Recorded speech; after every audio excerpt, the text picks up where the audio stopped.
everyone, my name is Sanjal. Hope you all are fine. So last के session में हमने देखा था कि स्मॉल स्केल इंडस्ट्री के एडवांटेजेस क्या होते हैं और कैसे एक स्मॉल स्केल इंडस्ट्री जो है कंट्रीब्यूट करती है नेशन के आगे बढ़ने में, प्रमोट करने में नेशन को किस तरीके से एक स्मॉल स्केल इंडस्ट्री कंट्रीब्यूट करती है। तो आज के इस सेशन में हम पूरा देखने वाले हैं कि एक स्मॉल स्केल इंडस्ट्री क्या क्या प्रॉब्लम और चैलेंजेस फेस करती है throughout their period. Okay, so let's start our video. So our first point is inadequate finance. Inadequate finance means पैसे की कमी होना. Inadequate finance means पैसे की कमी होना.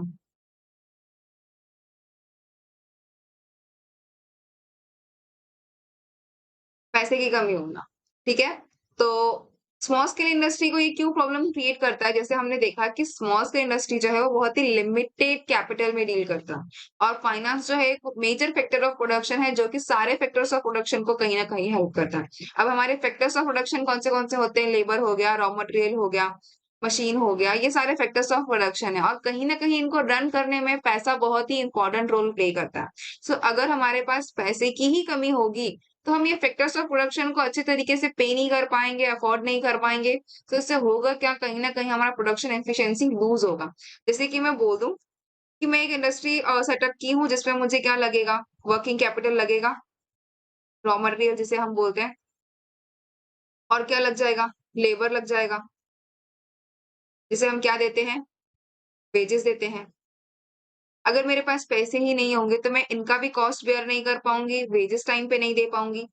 अब इससे क्या होगा, मेरे लेबर डिमोटिवेट हो जाएंगे, वेजेस टाइम पे नहीं दूंगी तो लेबर डिमोटिवेट होने की वजह से वो लोग काम नहीं करेंगे एफिशिएंटली और जिससे मेरा प्रोडक्शन जो है वो बहुत ही कम हो जाएगा और कहीं ना कहीं इन सब चीजों से मुझे लॉस बेयर हो सकती है।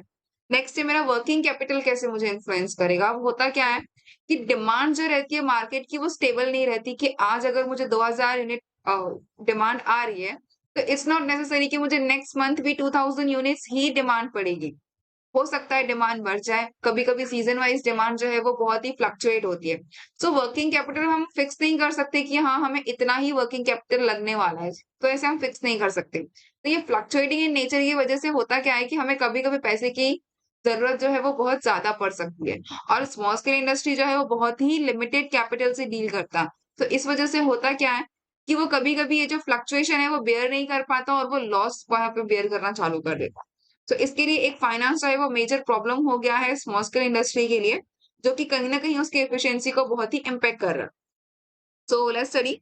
यहाँ पे क्या लिखा है कि non availability of the educate finance is a serious problem faced by the small scale industry. Small scale industry जो है वो नॉन अवेलेबिलिटी, पैसे का अवेलेबल नहीं होना, ये बहुत ही सीरियस प्रॉब्लम है एक स्मॉल स्केल इंडस्ट्री के लिए। होता क्या है जनरली स्मॉल स्केल इंडस्ट्री जो है वो बहुत ही लिमिटेड कैपिटल से डील करती है और लिमिटेड कैपिटल की वजह से डील करने की वजह से हो सकता है कि वो वर्किंग कैपिटल की रिक्वायरमेंट भी पूरी ना कर पाए, लेबर को वेजेस ना दे पाए। सो इन सब की वजह से कहीं ना कहीं वो लॉस बेयर करना चालू कर देती है, ठीक है। सो मेरा नेक्स्ट पॉइंट है old method of production. Old method of production कैसे इम्पेक्ट करता है एक स्मॉल स्केल इंडस्ट्री को। अब होता क्या है कि स्मॉल स्केल इंडस्ट्री जो है वो बहुत ही लिमिटेड कैपिटल से डील करती है, हमने प्रीवियस पॉइंट में देखा। अभी कम कैपिटल की वजह होने की वजह से, कैपिटल क्या है, कम। अब कम होने की वजह से क्या होता है ना, वो नए नए टेक्नोलॉजीज जो आ रही है वो एफोर्ड नहीं कर पाती। ग्लोबलाइजेशन के बाद हमने बहुत सारे टेक्नोलॉजिकल एडवांसमेंट किए हैं। हम सिर्फ टेक्नोलॉजी ही नहीं, कल्चर के वे में भी हम बहुत सारे एक्सचेंज करते हैं। तो अभी टेक्नोलॉजिकल एडवांसमेंट जो हो रही है, हमारा स्मॉल स्केल इंडस्ट्री इतना फ्लेक्सिबल नहीं है कि वो तुरंत उस चेंजेस को अडॉप्ट कर पाए। अब होता क्या है कि मान लीजिए एक यूनिट है, यूनिट वन जो है वो 1000 यूनिट्स प्रोड्यूस कर रही है और एक सेकेंड यूनिट है वो टेक्नोलॉजिकल एडवांसमेंट के हेल्प की वजह से वो क्या करिए 2000 यूनिट्स प्रोड्यूस करिए एट अ सेम टाइम और सेम बिजनेस को, दोनों ही सेम चीज मैन्युफैक्चर कर रहे हैं। अब होगा क्या, मार्केट में इसके 1000 यूनिट जाएंगे, इसके 2000 यूनिट जाएंगे। अब 2000 यूनिट अगर इसके जा रहे हैं तो कॉमन है प्रॉफिट भी यही कमाएगा, मार्केट का ज्यादा ज्यादा एरिया तो यही कवर कर रहा है। प्रॉफिट सबसे ज्यादा जो है वो मेरा सेकंड यूनिट कमाएगा और फर्स्ट क्या हो जाएगा, लॉस बेयर करेगा क्योंकि वो लिमिटेड और कुछ कम यूनिट ही बना के बेच पा रहा है। क्यों ये कम यूनिट बना के बेच पा रहा है, क्योंकि इसके पास अच्छा मेथड ऑफ प्रोडक्शन ही नहीं है, जबकि यूनिट टू के पास क्या है, टेक्नोलॉजी के हिसाब से इसने एक अच्छा मेथड ऑफ प्रोडक्शन अडॉप्ट कर लिया है और जिस वजह से वो क्या कर रहा है, प्रोडक्शन एफिशिएंसी जो है उसकी बहुत ही इंक्रीज हो गई है और इस वजह से वो मार्केट में मेजर कंट्रीब्यूशन कर पा रहा है अपने प्रोडक्ट्स का, जिस वजह से हेवी कस्टमर्स जो है वो उसकी तरफ अट्रैक्ट हो रहे हैं और बहुत ही कम कस्टमर जो है हमारे यूनिट वन की तरफ अट्रैक्ट हो रहे हैं। सो हो सकता है कि ये कहीं ना कहीं क्या बियर करेगा यहाँ पे, लॉस बियर करेगा। ठीक है? सो देखिए यहाँ पे क्या लिखा है, generally small scale industry use outdated technology. ये लोग जो है ना वो आउटडेटेड टेक्नोलॉजी यूज करते हैं। ये लोग खुद को अपडेट नहीं कर पाते क्योंकि इनके पास उतना पैसा ही नहीं होता कि अपडेट कर पाए। ठीक है? सो ये लोग ओल्ड मेथड ऑफ प्रोडक्शन जो है वो क्या करते हैं, यूज करते हैं। The use of low grade technical know how and skill is resulting in a low productivity in many industry. अब होता क्या है कि बहुत टाइम ना वो लोग बहुत सारा टाइम कम टेक्नोलॉजी वो यूज करते हैं या ओल्ड मेथड यूज करते हैं किसी भी चीज को बनाने के लिए। सो हो क्या रहा है वहां पे, वो कहीं ना कहीं लॉस बेयर करना चालू कर रहे हैं क्योंकि उनका प्रोडक्टिविटी उतना इंक्रीज नहीं है जितना कि सामने वाला जो हाई टेक्नोलॉजी यूज कर रहा है। सो इधर क्या होता है कि वो लॉस बेयर करना चालू कर देता है। ठीक है? तो आपको ये सारा पॉइंट क्लियर हुआ होगा। सो नेक्स्ट पॉइंट है मेरा, प्रॉब्लम ऑफ रॉ मटेरियल। अब रॉ मटेरियल क्या होता है, सबसे पहला बात, रॉ मटेरियल क्या होता है? रॉ मटेरियल मेरा होता है बेसिक मटेरियल। बेसिक मटेरियल जो कोई भी चीज को बनाने के लिए लगता है। जैसे मैं बोल दूं अगर मुझे जैम बनाना है, तो जैम को बनाने के लिए जो मेरा बेसिक रॉ मटेरियल मेरे हाथ में मुझे लगेगा, वो होगा मेरा मैंगो। या कोई भी फ्रूट्स में ले बोल दूं तो उसे बोलते हैं रॉ मटेरियल। जो बेसिक मटेरियल किसी चीज को बनाने के लिए लगती है उसे हम रॉ मटेरियल बोलते हैं। अब ये प्रॉब्लम कैसे क्रिएट कर सकता है स्मॉल स्केल इंडस्ट्री के लिए? यूजुअली होता क्या है ना कि स्मॉल स्केल इंडस्ट्री जो है वो नेचर बेस्ड इंडस्ट्री होती है। वो प्राइमरीली ना नेचर पे डिपेंड करती है चीज़ों के लिए। जैसे मैंने बोल दिया जैम इंडस्ट्री, तो वो उनके लिए उनका रॉ मटेरियल हो गया मैंगो। तो मैंगो एक नेचर बेस्ड चीज़ें हैं जो हमें नेचर से चाहिए रहती है, एक्सट्रैक्ट करते हैं हम वहाँ से। अब ये सारी चीज़ें अगर स्मॉल स्केल इंडस्ट्री अगर सिटी एरिया में या किसी ऐसे अर्बन एरिया में सेटअप रहेगी, तो रूरल एरिया से ये सारी चीज़ें आते-आते हो जाता है कभी-कभी ना खराब, क्योंकि ये सारी चीज़ें जो है वो पेरिशेबल नेचर की होती है। पेरिशेबल मतलब क्या होता है कि कोई एक चीज़ जो हम एक पर्टिकुलर पीरियड तक ही यूज़ कर पाते हैं, उसके बाद उसकी शेल्फ लाइफ बहुत कम हो जाती है। जैसे मैंगो, अब मैं बोल दूँ 10 टू 15 डेज़ वो बहुत ही अच्छा रहेगा, बट उसके बाद वो खराब होना चालू हो जाएगा क्योंकि हर एक की एक लाइफ डिसाइडेड रहती है। वो उतने टाइम ही तक एडिबल रहता है। सो इसी तरीके से अगर मैं ऐसी चीजें बना रही हूँ जो नेचर से पूरा डिपेंड करता है, और वही चीज अगर मैं दूर सेटअप करूंगी, सिटी एरिया में सेटअप करूंगी, तो होगा क्या कि वो चीज कहीं ना कहीं मेरे तक आते आते, इंडस्ट्री तक आते आते हो क्या जाएगा, खराब। तो इसके लिए ना स्मॉल स्केल इंडस्ट्री यूजुअली अपना प्लांट जो है वो सेटअप कहाँ करती है, गांव वगैरह में सेटअप करती है यूजुअली, जो नेचर के बहुत ही करीब रहता है। अब कुछ कुछ चीजें जो है वो बहुत ही सीजन वाइज अवेलेबल होते हैं। जैसे मैंने बोला कि मैं एक jam making industry, jam industry का रॉ मटेरियल क्या लगेगा, मैं बोल देती हूँ मैंगो ले लो। मैं मैंगो फ्लेवर जैम्स बनाती हूँ, ठीक है? तो मेरा रॉ मटेरियल हो जाएगा मैंगो। अब मैंगो जो है वो कुछ पर्टिकुलर सीज़न ही अवेलेबल रहता है। अब पर्टिकुलर सीज़न में तो मुझे मैंगो बहुत सस्ता मिल जाएगा, क्योंकि वो सीज़न फ्रूट है, वो सीज़न में मुझे आराम से मिलेगा। बट यही चीज़ अगर मैं ऑफ सीज़न की बात करूँ, ऑफ सीज़न वही चीज़ मुझे थोड़ी महँगी मिलेगी। तो यहाँ पे क्या हो जाता है कि कॉस्ट ऑफ जो रॉ मटेरियल है मेरा, फ्लक्चुएटिंग होता रहता है। सो कभी-कभी क्या होता है, अगर मैं वो हेवी कॉस्ट में परचेज़ करूँगी रॉ मटेरियल, तो मेरे प्रोडक्ट का कॉस्ट अल्टीमेटली बढ़ जाता है। सो प्रोडक्ट के कॉस्ट के बढ़ने पे ना कभी-कभी कंज्यूमर हमारा प्रोडक्ट जो है वो बाय करना पसंद नहीं करता। क्योंकि अगर कोई उसे कम कॉस्ट में वो दे रहा है, तो होगा क्या, कोई मेरे से खरीदना पसंद नहीं करेगा। ठीक है? सो यही एक प्रॉब्लम अराइज़ हो जाती है कि रॉ मटेरियल का कॉस्ट वो कभी-कभी बेयर नहीं कर पाते। क्योंकि कुछ-कुछ वो चीज़ें जो यूज़ करते हैं वो ऑफ सीज़न डिमांड करें अगर वो, तो क्या हो जाएगा, वो चीज़ों की कॉस्ट जो है वो बढ़ के मिलेगी। बट ऑब्वियस ये चीज़ें हमने भी ऑब्ज़र्व की होगी कि जो सीज़नल फ्रूट्स हम खाते हैं वो हमें बहुत ही सस्ते मिलेंगे। बट ऑफ सीज़न अगर आप वही फ्रूट को परचेज़ करोगे तो थोड़े कॉस्टली आपको मिलते हैं। तो यही चीज़ यहाँ पे बताई है। देखो क्या लिखा है कि another major problem of small scale industry is adequate supply of raw material. Raw material का सप्लाई इनफ नहीं हो पाता उनको। कैसे? Due to that SSI have to compromise the quantity and quality of raw material. कभी-कभी क्या होता है कि चीज़ें ऑफ सीजन अवेलेबल नहीं है, मेरे को रॉ मटेरियल मेरा टाइम पे नहीं मिला, तो होगा क्या, मैं मेरा प्रोडक्शन जो है, मान लो मैं 1000 यूनिट बना रही थी, पर अब मेरे को क्या करना पड़ेगा, थोड़ा कम करना पड़ेगा, क्योंकि मेरे पास रॉ मटेरियल उतने अवेलेबल ही नहीं है। और क्या हो जाता है, कभी-कभी क्वालिटी कम करनी पड़ती है। कैसे क्वालिटी कम करनी पड़ेगी? जैसे मैंने बोला कि वो पेरिशेबल इन नेचर होती है। अब मैं ऑफ सीजन अगर उसे डिमांड कर रही हूँ, तो क्या मुझे कुछ चीज़ इतनी अच्छी मिलेगी जितनी अच्छी मुझे सीज़न वाइज़ मिल रही थी? नहीं। तो यहाँ पे क्या होता है क्वालिटी भी कहीं न कहीं रॉ मटेरियल की कम हो जाती है और इस वज़ह से कस्टमर कभी-कभी बाय करना पसंद नहीं करता और pay a more price to a good quality of raw material और अगर उन्हें अच्छा क्वालिटी परचेज़ करना है, तो हमें हाई चार्जेस पे करने पड़ेंगे, जो अल्टीमेटली उनका प्रोडक्ट का ही कॉस्ट बढ़ा देगा। सो इस वज़ह से कस्टमर परचेज़ नहीं करेंगे। सो ये एक प्रॉब्लम जो है वो रॉ मटेरियल का स्मॉल स्केल इंडस्ट्री फेस करती है। ठीक है? होप आपको ये पॉइंट क्लियर होगा। नेक्स्ट पॉइंट है मेरा लेबर प्रॉब्लम। अब लेबर को हमने लास्ट टाइम कैटेगराइज़ किया था 2 पार्ट्स में।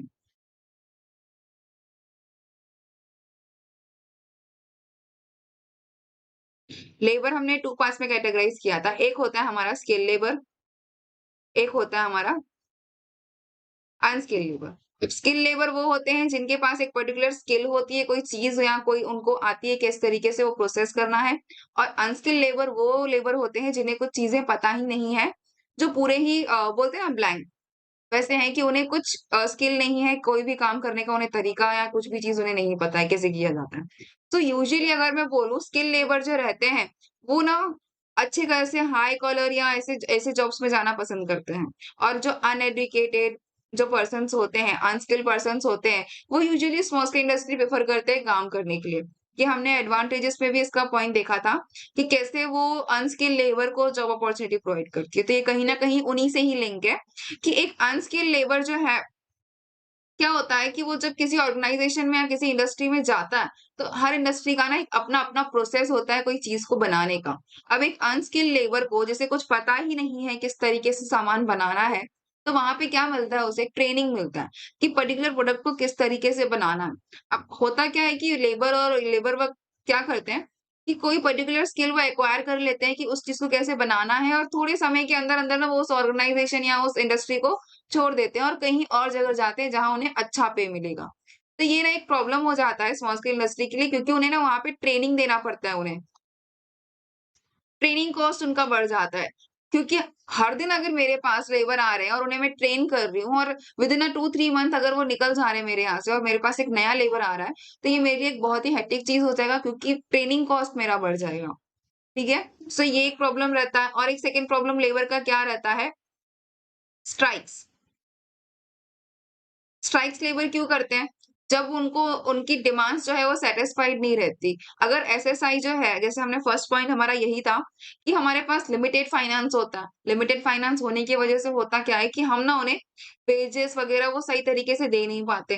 वेजेस सही तरीके से दे नहीं पाते तो डिमोटिवेट होके या कभी-कभी वो लोग क्या करते हैं स्ट्राइक कर देते हैं जिस वजह से होता क्या है लॉकआउट्स हो जाते हैं। और एक बहुत ही मेजर ये इश्यू बन जाता है क्योंकि उस टाइम आपका इंडस्ट्री पूरा ही क्लोज़ रहता है, शट डाउन हो जाता है। तो होता क्या है, उस पर्टिकुलर पीरियड आपका प्रोडक्शन तो पूरा ही बंद हो जाता है।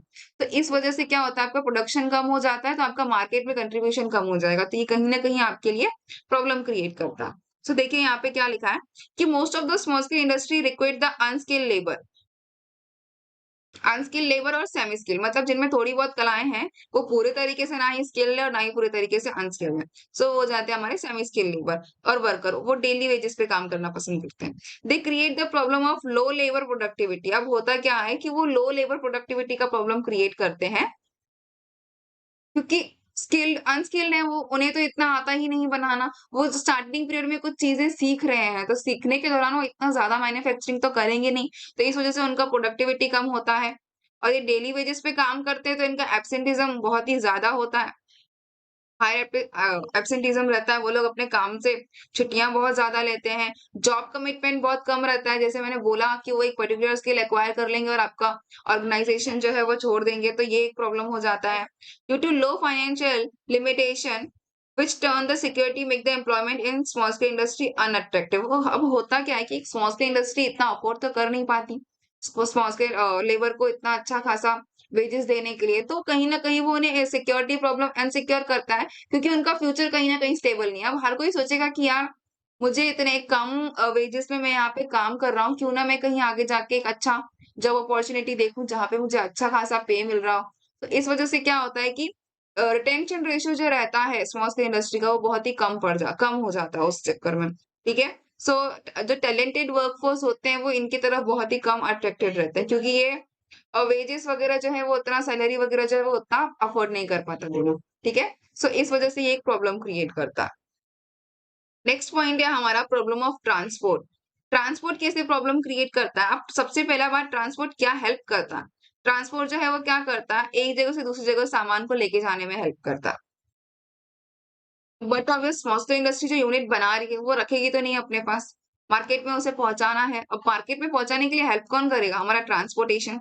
अगर ट्रांसपोर्टेशन ही अवेलेबल नहीं होगा तो क्या एक स्मॉल स्केल इंडस्ट्री अपना सामान मार्केट तक पहुंचा पाएगी? पॉसिबल ही नहीं है। अब जैसे हमने बोला था कि स्मॉल स्केल इंडस्ट्री जो है नेचर बेस्ड रहती है तो वो गांव वगैरह में अपना यूनिट सबसे पहले एस्टेब्लिश करती है, क्योंकि वहां पे उनको जो रॉ मटेरियल है वो इजीली अवेलेबल हो जाता है। अब गांव वालों की तो एक प्रॉब्लम क्या है कि वहां पे ना इंफ्रास्ट्रक्चर सही से अवेलेबल नहीं होता। रोड्स वगैरह ये सारी चीजें सही तरीके से बनी हुई नहीं रहती, तो होता क्या है, ट्रांसपोर्टेशन डिले हो जाता है। कभी कभी आपका सामान सही टाइम पे कस्टमर तक नहीं पहुंच पाता। तो खाली सामान बनाना ही ज़रूरी नहीं है। सही टाइम पे, सही जगह पे, कस्टमर की नीड्स जब अराइज़ हो रही है तब कस्टमर की नीड को सैटिस्फाइड करना ये एक बड़ी बात है। तो यही बोल देते हैं ना कि अगर ट्रांसपोर्टेशन अगर इफेक्टिव नहीं होगा तो आप क्या कर पाओगे?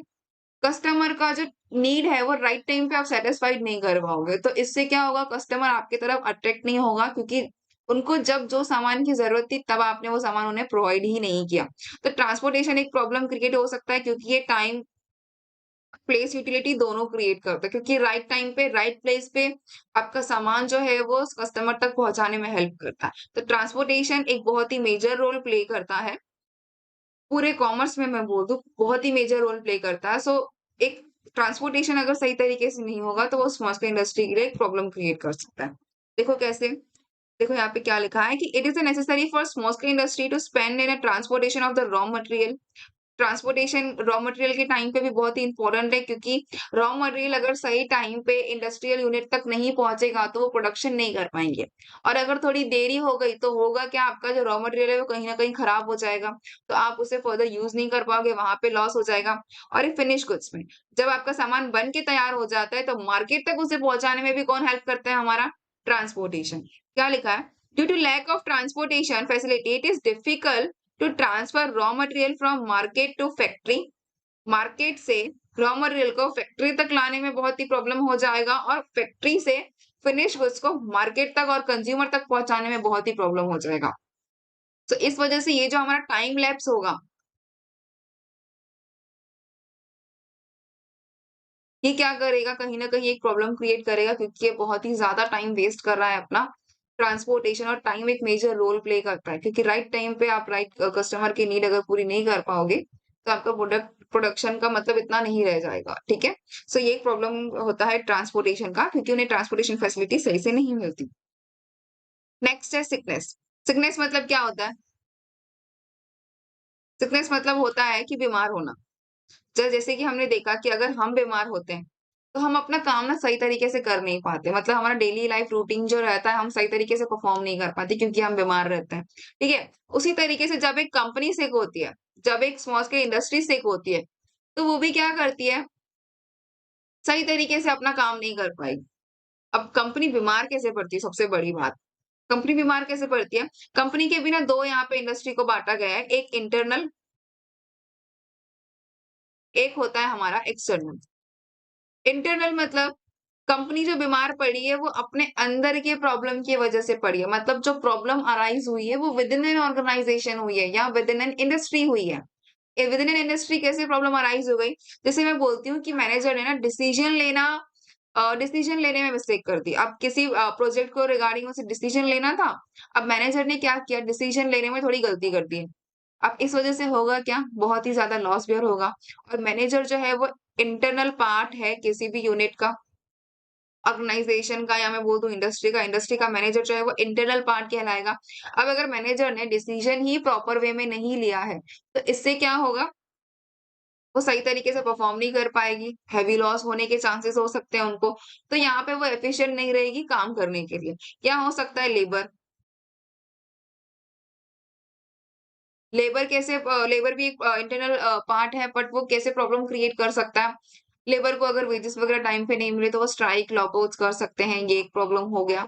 अब आते हैं हमारे एक्सटर्नल की तरफ। एक्सटर्नल कौन-सी चीज़ें होती है जो बहुत ही इम्पैक्ट करती है? जैसे मैं बोल दूँ गवर्नमेंट पॉलिसी हो गई। गवर्नमेंट ने कुछ पॉलिसीज़ चेंज कर दी जिसका असर आप पे बहुत ज़्यादा पड़ रहा है। जैसे मैं बोल दूँ आप जो सामान बना रहे हो, उस पे गवर्नमेंट ने टैक्स डबल कर दिया। इससे क्या होगा? आप सोचोगे कि यार जो चीज़ बनाने में मेरे को 10,000 अगर फ़ायदा ही हो रहा था, उसमें 5,000 अगर मैं टैक्स ही भर दूँगा, तो मुझे क्या फ़ायदा? ठीक है ना? तो आप बहुत डिमोटिवेट हो जाओगे उस काम करने को लेके। तो कभी-कभी एक्सटर्नल चीज़ें जो हैं वो आपकी एफिशिएंसी बहुत ही कम कर देती है। जैसे गवर्नमेंट पॉलिसी हो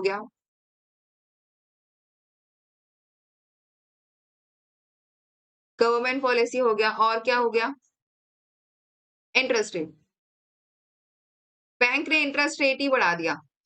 जैसे होता क्या है कि मैं एक स्मॉल स्केल इंडस्ट्री अगर मैं सेटअप करना चाहती हूँ या मैं अपने बिज़नेस को और बढ़ाना चाहती हूँ, तो हम कहाँ जाते हैं यूजुअली? जाते हैं लोन लेने के लिए बैंक के पास। बट अगर बैंक बोल रहा है कि हम आपसे ज़्यादा इंटरेस्ट चार्ज करेंगे उस चीज़ को लेके, तो मैं कहीं न कहीं सोचूँगी कि यार अभी वो चीज़ सोचने से अच्छा है मैं बाद में या कहीं और से फंड लेना ज़्यादा सही समझूँ। तो होता क्या है कि इस जगह पे मेरे को थोड़ा प्रॉब्लम आ जाता है, मैं इतना एफिशिएंटली काम नहीं कर पाती। तो ये 2 रीज़न है मेजरली जिसकी वजह से जो है वो एक इंडस्ट्री जो है वो सिक हो जाती है, अच्छी तरीके से काम नहीं कर पाती। यहाँ पे सिकनेस मतलब ये नहीं कि हमारे इंडस्ट्री को सर्दी-बुखार हो रहे हैं, ठीक है? यहाँ पे इंडस्ट्री होता है कि वो सही तरीके से अपना काम नहीं कर पा रही है। सो मेजरली यहाँ पे 2 रीज़न होते हैं जो कि इंटरनल और एक्सटर्नल की वजह से अराइज़ होते हैं। सो देखते हैं यहाँ पे क्या लिखा हुआ है कि sickness in a small scale industry has become a point of worry to a policy maker. अब जो पॉलिसीज फ्रेम कर रहा है जैसे हमारी गवर्नमेंट ये भी बहुत ही सोच समझ के पॉलिसीज बनाती है क्योंकि इनका ध्यान रहता है कि हमारे स्मॉल स्केल इंडस्ट्री को ज्यादा बढ़ावा देना है। मैंने बताया था कि मोदी जी जो है वो बहुत ही ज्यादा ही स्मॉल स्केल इंडस्ट्री को आगे बढ़ाने के लिए बहुत ही कंट्रीब्यूशन बहुत ही स्कीम्स वगैरह निकाल रहे हैं। तो जो पॉलिसी बना रहे हैं वो उनमें भी वो मेक श्योर करने की कहीं इनको दिक्कत नहीं आना चाहिए क्योंकि एक मेजर रोल और इम्पोर्टेंट रोल तो प्ले कर रहे हैं, बट ये लोग बहुत सारी चैलेंजेस भी फेस कर रहे हैं एट द सेम टाइम। तो उधर भी उनको ध्यान देना बहुत ही ज़्यादा ज़रूरी है। और एक एंटरप्रेन्योर जिसके पास ये नई-नई आइडियाज़ आ रही है स्मॉल स्केल इंडस्ट्री की, उनको भी ये बहुत ही ज़्यादा प्रॉब्लम हो जाता है क्योंकि ऐसी बहुत सारे फैक्टर्स हैं मैंने बताया इंटरनल और एक्सटर्नल फैक्टर ये उन्हें बहुत ही इफेक्ट करती है इस वजह से। The cause of sickness are both internal and external. जैसे मैंने बताया कि बीमार होने के 2 रीज़न हो सकते हैं इनके, होते हैं वो इंटरनल और एक्सटर्नल। इंटरनल में क्या इंक्लूड आता है लैक ऑफ स्किल्ड और ट्रेन लेबर। हो सकता है आपके पास जो लेबर है वो इतने स्किल्ड नहीं है, ट्रेन नहीं है तो आपकी एफिशिएंसी कम हो जाएगी। Lack of managerial and marketing skills, managerial skills नहीं है, मैनेजर ने गलत डिसीजन ले लिया किसी पर्टिकुलर प्रोजेक्ट को लेके, तो वहाँ पे प्रॉब्लम क्रिएट हो जाएगा। मार्केटिंग स्किल्स नहीं है, सामान को बेचना नहीं आ रहा आपको, तो आपको दिक्कत आ जाएगा, आपका सामान मार्केट में नहीं बिकेगा। तो ये हो जाते हैं हमारे इंटरनल फैक्टर। अब एक्सटर्नल फैक्टर कौन से होते हैं? जैसे कि आपने पेमेंट में डिले कर दिया, तो दिक्कत हो जाएगा। शॉर्टेज ऑफ वर्किंग कैपिटल का कमी हो गया, जैसे मुझे मैंगोज़ चाहिए थे बट मैंगो अवेलेबल ही नहीं है कहीं पे, तो मैं कैसे प्रोडक्शन कर पाऊँगी? तो ये मेरा एक रीज़न हो गया। इनएडिक्वेट कैपिटल हो गया, लोन लेना था, इंटरेस्ट रेट अगर गवर्नमेंट ने बढ़ा दिया तो मेरा वहाँ पे नुकसान हो जाएगा। मार्केट में डिमांड नहीं है मेरे सामान की, मैं जो सामान बना रही हूँ, अगर मार्केट में उसकी डिमांड ही नहीं है, तो मैं बना के क्या करूँगी उस चीज़? तो कहीं न कहीं क्या होता है, ये भी कुछ एक्सटर्नल फोर्सेस हैं जो हम एक स्मॉल स्केल इंडस्ट्री को बहुत ही इम्पैक्ट करती है, गलत तरीके से। ठीक है? सो यही एक पॉइंट था जिसमें क्या था कि सिकनेस जो है वो 2 तरीके के होते हैं, इंटरनल, एक्सटर्नल। ये एक इंडस्ट्री को बहुत ही हार्मफुल वे में इम्पैक्ट करते हैं कि वो अपना काम एफिशिएंटली नहीं कर पाते हैं। ठीक है?